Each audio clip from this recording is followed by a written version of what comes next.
Hidden around the shorefront of lifestyle-driven Queenstown is one of New Zealand's most iconic fine dining restaurants. Five-star dining, teamed alongside an open-style kitchen and Kiwi hospitality, guarantees guests an experience they'll never forget. Well, we've got a similar experience for the Bathhouse chefs.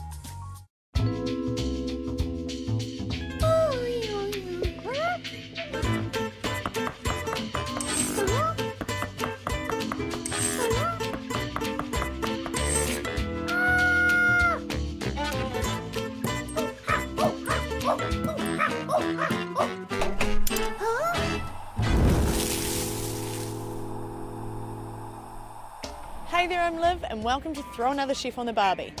Creating our culinary delights this week are Ramy, Dallas and Duncan from the Bathhouse restaurant in Queenstown. Now, I've given them 3 ingredients to work with: chicken, blueberries and tomato, and we might throw them a surprise, but in the meantime, let's see what they come up with. I'm thinking that we should do our starters with the tomatoes. You can do, I'd say Dallas, you work on the mains with the chicken. Obviously, we'll probably try to split that chicken up and maybe stuff it. We got the ingredients, and there's always an element of surprise in it. There's always an element of, well, you know, this is what we're working with. These are the situations that we have, and everybody kind of has their strong points and their specialties and the areas where they might work best under. Usually I'm cooking the main stuff and Duncan is doing the desserts and that. The desserts and cold larder and salads and that. And me and Ramy usually do the hot side of things. We discussed the chicken, we thought we'd like to stuff it. Dallas came out with a great idea for sauce and raviolis. Duncan? Yeah. Blueberries? Yeah. What do you think? Maybe do a... Thinking pancakes, maybe a reduction. Okay, how about a blueberry compote? You can use Compote, maybe half of that. Great. And then I'll probably take these tomatoes, do a brunoise, do a couple of salads, maybe with maybe a bruschetta, maybe 3 or 4 different styles to bring out the different flavors of the tomato. All right, let's go.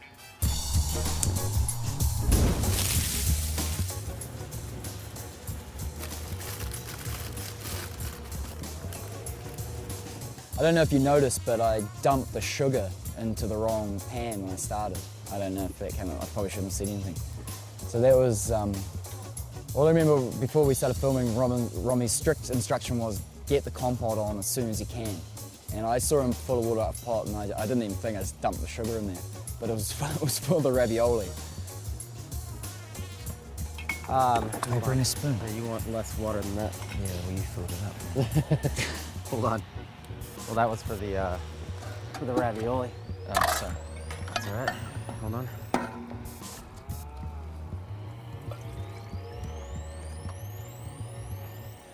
My name's Ramy Abu Youssef. I've been working here at the Bathhouse as a chef for a year and a half.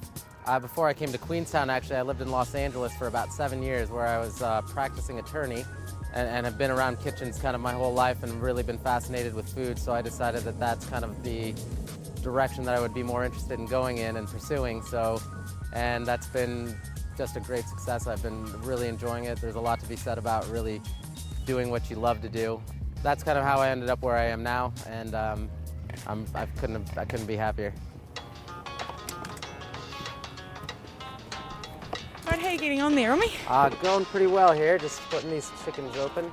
We're gonna pound them out a little bit to flatten them, and then we're gonna stuff them with a little bit of a hazelnut and spinach pesto and a little bit of roasted red pepper.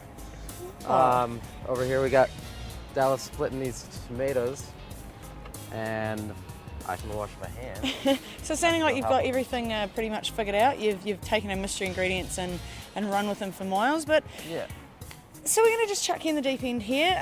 We've got a twist. Oh yeah. I've got here with me our trusty Throw Another Chef chili bag here. All right. And if you just want to take a look, what have we got in there? We've got some plastic cheese, good old Kiwi thing to have. Beautiful. We've got some pineapple pork patties, we've got some lettuce, some cheesy bread rolls, and some good old tomato sauce, a bit of pineapple. And so you're going to do a bit of a potluck here. Oh yeah. Stick your hand in there, pull out one of the mystery ingredients, and you're going to have to incorporate this somewhere into your dish. Absolutely. Hopefully to improve it. Yeah. I think we can do that. All right. So let's do when I looked in the bag, you know, there was a couple. I mean, even the one that was just, I think it was a ham and pineapple crumbed patty. I was hoping, yeah, I wasn't really hoping for anything. I was just hoping it wasn't going to be too complex, you know. We were really hoping to get the pineapple. When you put it on the spot like that, it's just kind of hoping for something easy. Tomato sauce, beautiful. Excellent. All right. Well, there you go, the Kiwi classic. All right, we like it. Work it in how you can. Okay.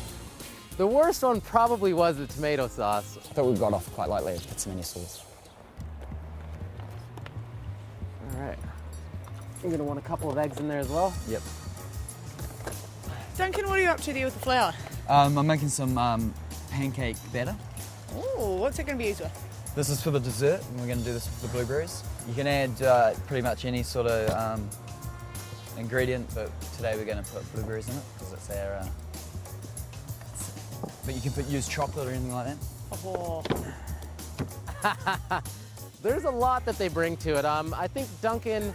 Well, being a large chef, I do a lot of desserts, so I quite like desserts. Desserts can be fun. When he started, he was originally a kitchen hand, and he started helping us out with desserts.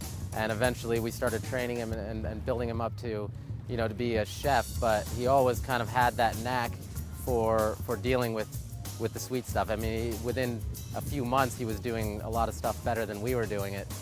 You know what's happening with our famous tomatoes over there, Dallas? Tomatoes are getting concussed, and we're going to be doing some bruschettas with some basil and probably some bocconcini. Beautiful. Well, Dallas is a good friend of mine, great chef to work with, got a lot of knowledge. He's one of the most technically amazing chefs that I've ever worked with. I'm a bit shy when it comes to talking to people. That's why I didn't really say much until like now. He's a little bit camera shy, but he really is, you know, off camera, he's probably one of the best wealths of information that I've ever dealt with. And he's always keen to have a few beers afterwards as well, which helps. And here I've got some roasted red peppers, or capsicums as you call them here in New Zealand.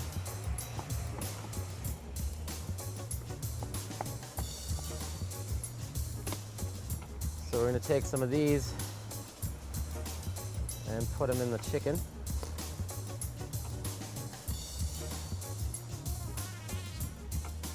Hazelnut pesto with the roasted red peppers, that was in there as well. So it was just to make the dish more moister instead of being dry, whereas chicken does have a tendency of being dry. So what's the plan with the bacon? What's that going to do? So what this is called is bartering the chicken, and this helps prevent it from drying out. Theoretically, you're wrapping the bacon to keep the moisture in it and to give it that little bit extra flavour. That caused it to stay moister as well. So as it was cooking, it was keeping the chicken from caramelising or burning on the outside. So therefore, it'd still be moist. And then I tied it off with some string just to keep the bacon secure, so it's not going to fall off on the hot plate. This is a little bit of Cabernet vinegar that we'll add to it. Now those blueberries over there, how long do they generally sort of cook for before they turn to mush? Well, it should only take about 5-10 minutes on a good hot pan. We haven't even really been able to get this up to a boil yet, so it might be a little bit more, it might take a little longer. Well, I thought we were going to be here for hours. Yeah, I thought, oh yeah, here we go. It's going to be 3 o'clock and I'm still trying to make my compote. This is the cucumber. I have peeled the cucumber, and then I have taken the cut around the seeds, so that way the seeds tend to be quite bitter sometimes. I'm here for the scenery behind me and the lifestyle which Queenstown offers. I get to go out in the bush, I get to go hunting or whatever and go for a bike ride, whereas if you're in a major city somewhere you can't do those things. But you might get better money, but you don't get to go and do those things because it's not available to you.